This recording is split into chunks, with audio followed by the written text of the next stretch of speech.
Right, so this is door dashing on a bike in San Luis Obispo. I live kind of far away and don't have a bike rack, so I gotta take my bike apart and shove it in my car and put it back together when I get there.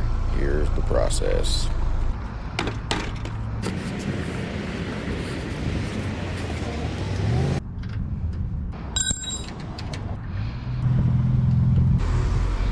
Boom.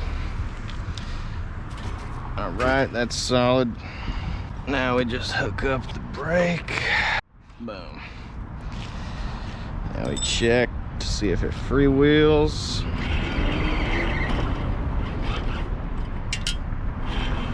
That's rubbing like a... Man, now it's too loose. Freewheels.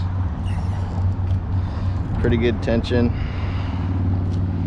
I'd say that's good. I do want to tighten this light because I'm working the dinner rush, so it's gonna get dark later. Now we pop our new battery in. This thing's already warm. Oh well. I was using this twine to deliver a pizza on top of the bike. Shouldn't need it anymore, but we got bungee cords now. Now we're gonna go online.